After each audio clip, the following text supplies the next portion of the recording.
Let the grand political struggles between the mayorships fade into the background for a moment, and focus your attention on a single life, a single king whose strange and tragic story would become the seed from which a forest of myths, legends, and conspiracies would one day grow. We return to the turbulent middle of the 7th century, a time when the Merovingian kings were becoming ghosts in their own palaces. But this story is about a king who was made a ghost and then, for a brief time, returned to the world of the living. His name was Dagobert II, a man whose real, documented life was so extraordinary that it hardly needed embellishment, though it would receive plenty. He was the king who was erased from history, only to be rediscovered, restored, and then erased once more, leaving behind a silence that people have been trying to fill for over 1,000 years. To understand Dagobert, you must first understand his absence. He was born around the year 651, the son of King Sigibert III of Austrasia. His father was a pious, but politically weak ruler, a man largely controlled by his immensely powerful mayor of the palace, Grimoald the Elder, the son of Pepin of Landen. Grimoald, as you will recall, was the first of the Pippinid clan to make a direct play for the throne. When King Sigibert died in 656, his son and heir Dagobert was only a small child, perhaps 5 years old. To Mayor Grimoald, the boy was not a sacred trust, but a political obstacle. What happened next was a classic Merovingian political maneuver, a bloodless coup designed to neutralize a royal heir. Grimoald did not have the child killed. The murder of a legitimate Merovingian prince was still a taboo that could incite a massive revolt. Instead, he chose a symbolic execution. He had the young Dagobert seized, and he performed the act of deposition. He had the boy's long, flowing hair, the sacred physical embodiment of his royal right and power, shorn from his head. In that moment, with the snip of scissors, Dagobert was no longer a king in waiting.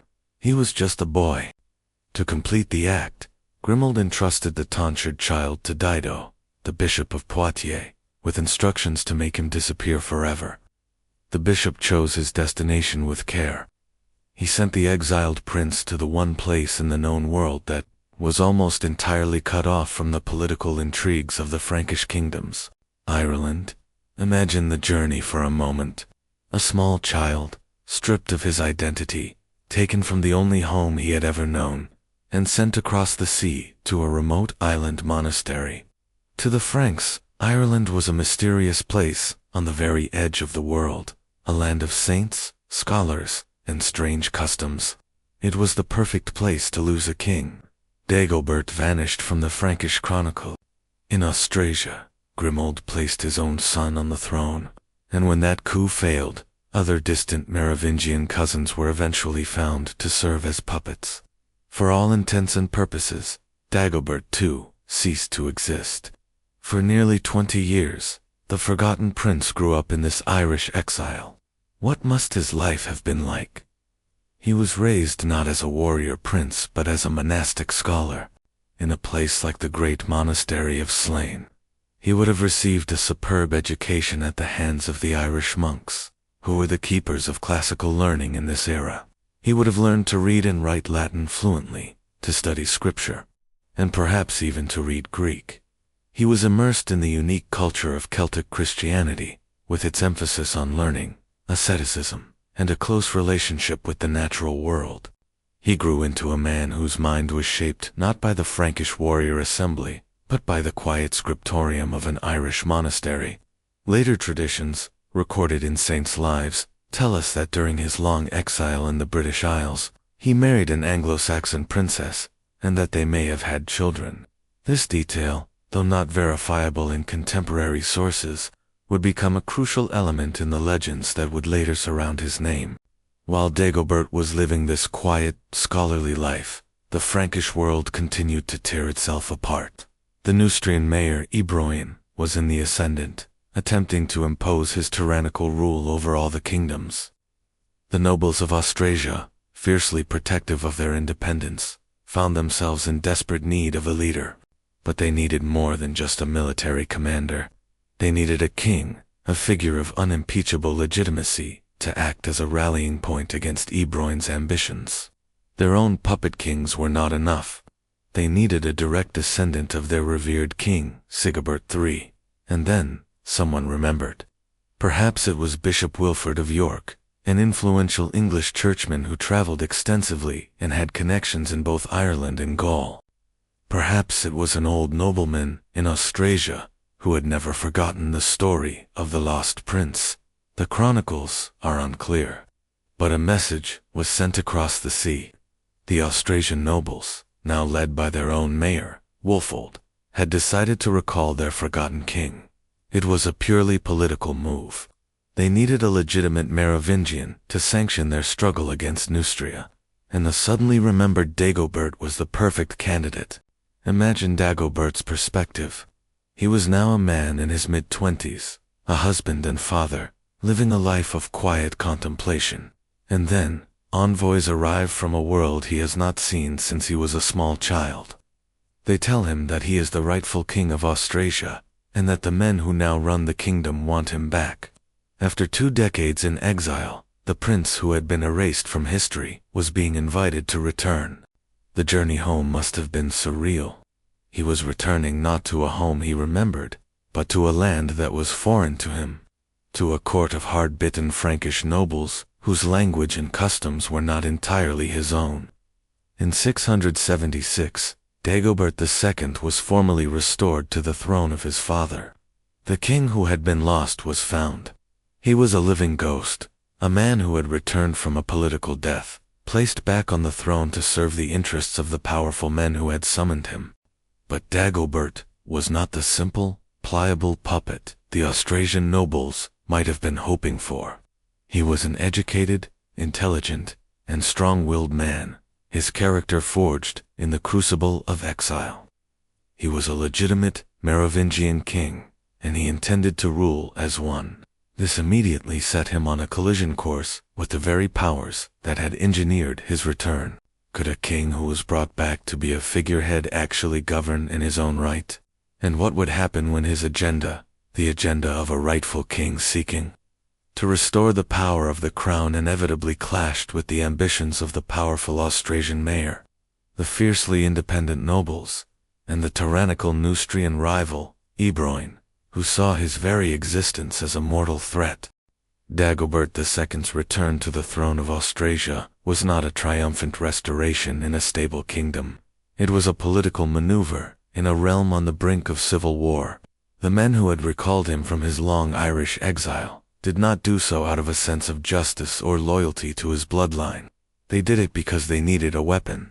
They needed a king with unimpeachable Merovingian legitimacy to serve as a figurehead in their struggle against the tyrannical ambitions of the Neustrian mayor Ebroin.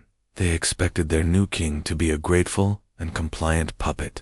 They were to be severely disappointed. The man who returned was not the frightened child who had been sent away. He was a king in his mid-20s, educated, pious, and possessed of a firm will. His brief reign, lasting only from 676 to 679, was a testament to his attempt to be a king in fact, not just in name. The few historical sources that mention him suggest he was an energetic and effective ruler.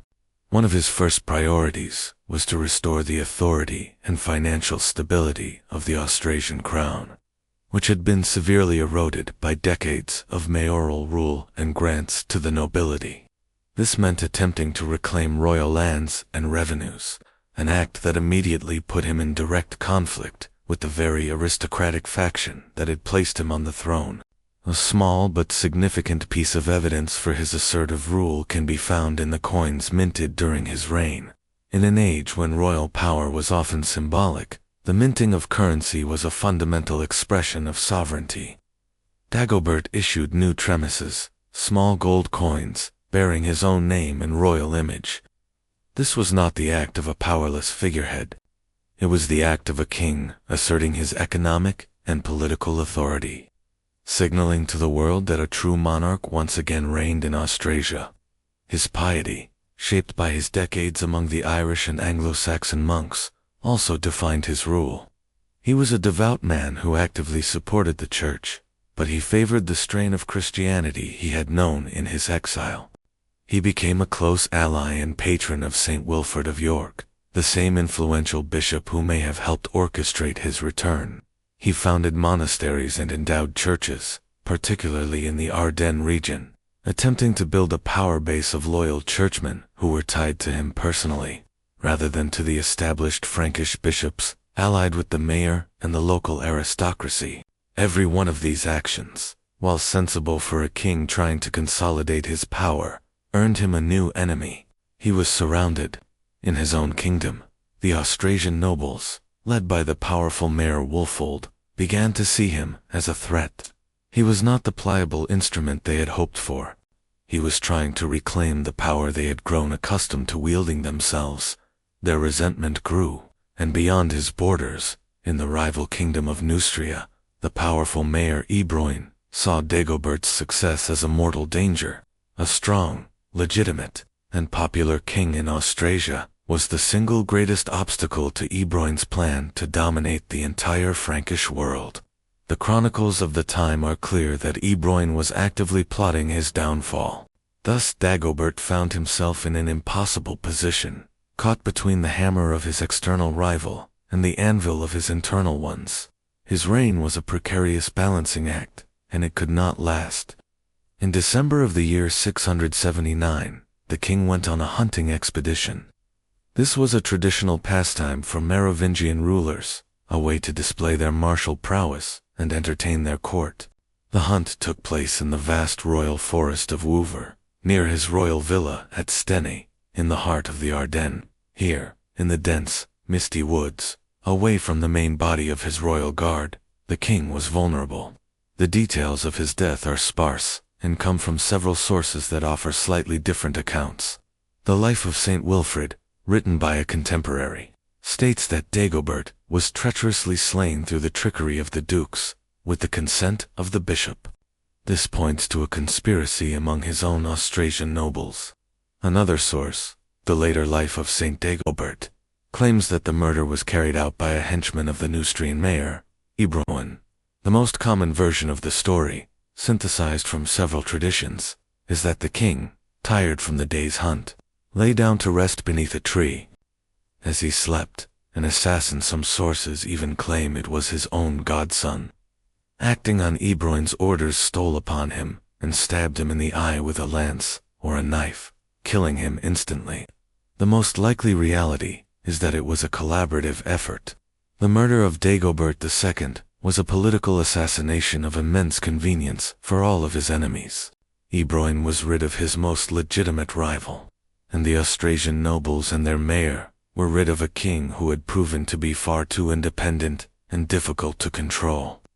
With Dagobert gone, they could once again place a more manageable child king on the throne. The aftermath of the murder was as swift and ruthless as the act itself. The historical record falls immediately and chillingly silent. We know that Dagobert had a young son, Sigibert, who was the rightful heir to the Austrasian throne. But this prince did not become king. Just as his father had vanished from the record a generation earlier, the young Sigibert now disappears completely. The chronicles do not mention his fate. Was he killed? Was he like his father, tonsured and sent into a secret exile from which he would never return? We do not know. This mysterious disappearance of his heir would become a crucial element of the legends that would later emerge. With Dagobert and his son gone, the Austrasian mayor and nobles did exactly what they had planned. They found another distant Merovingian cousin, a child they could easily control, and placed him on the throne. The brief, assertive reign of the restored king was over. But his enemies were not content merely to kill him. They sought to erase him. In the official king lists that were compiled in the following decades, particularly those curated by the rising Carolingian dynasty, Dagobert II's name was systematically omitted. It was as if he had never returned from Ireland, as if his 3-year reign had never happened. He became a non-person. His story, an inconvenient wrinkle in the official narrative, ironed out and smoothed over. The king was dead. His son had vanished. His name was being scrubbed from history. His enemies had won a total victory. He had been silenced, seemingly for all time. But history is more than just official records. It is also memory, legend, and worship. Why was it so important for his enemies to not just murder him, but to erase him so completely? What was so dangerous about the memory of this particular king that his very existence had to be denied? And can a story, or a bloodline, ever truly be erased? Or does it simply go underground, waiting in the silence of a forest or the quiet of a local chapel, until centuries later, someone begins to whisper its name once more, not as a king, but as a saint? The assassination of a king is one thing. The erasure of his memory is another. In the immediate aftermath of Dagobert II's murder in 679, his enemies seem to have succeeded completely. His son and heir vanished from the record. A new puppet king was placed on the throne, and the official chroniclers, particularly those who would later write under the patronage of the rising Carolingian dynasty, simply omitted his name from the lists of Frankish rulers. He became an inconvenient truth, a ghost to be exorcised from the official narrative. But a king's memory is not so easily controlled. While the great courts and official scriptoriums fell silent, a different kind of memory was being preserved, not in the grand histories of the realm, but in the quiet, local traditions of the place where he had lived, ruled, and died.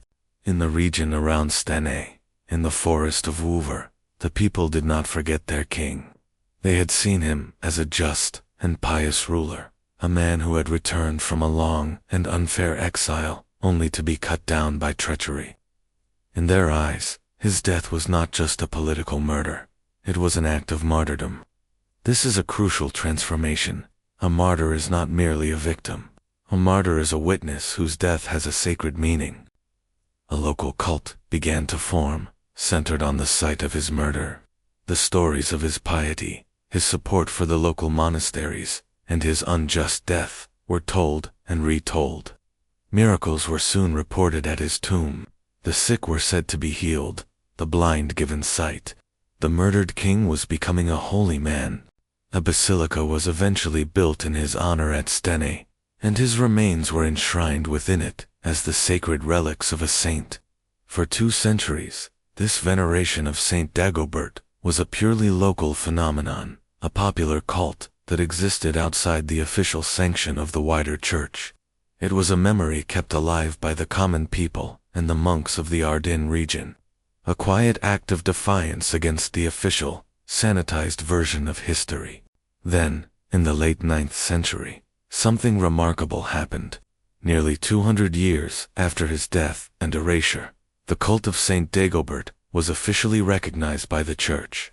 His name was formally entered into the list of saints, and his feast day was established. The king whom the powerful had tried to forget was now officially declared to be a holy martyr in heaven.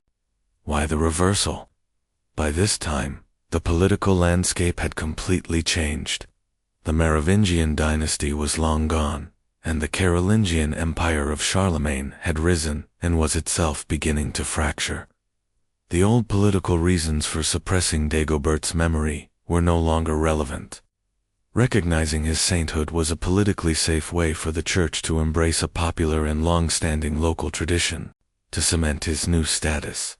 A formal hagiography, a Vita Sancti Dagoberti, the life of Saint Dagobert, was written, filling in the sparse details of his life with the conventional stories of miracles, piety, and divine favor that were expected of a saint. It is here, in the strange and fractured story of the historical king, and in the silence surrounding his life, that the seeds of a much grander and more modern myth were planted. The documented facts of Dagobert's life provided the perfect raw material for later legends. Think of the elements. First, there was his long exile.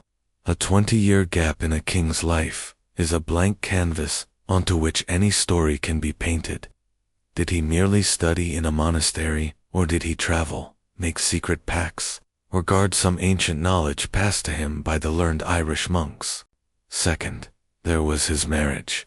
The tradition that he married a Celtic or Anglo-Saxon princess introduced a foreign element into his bloodline. This allowed for later theories that his lineage was not purely Frankish, but was connected to other, more mystical traditions. Third, and most importantly, there was the mystery of his vanished heir. The historical record is silent on the fate of his son, Sigibert, after Dagobert's murder. This silence is the single most fertile ground for myth-making. A lost heir is a timeless and powerful trope. Did the boy die, as he was likely intended to, or did he escape? Over the centuries, a legend began to form that loyal retainers had smuggled the young prince away from the assassins. They took him south, the story goes, far from the reach of the Neustrian and Austrasian mayors, to the wild and remote Razes region, near the Pyrenees Mountains in southern France.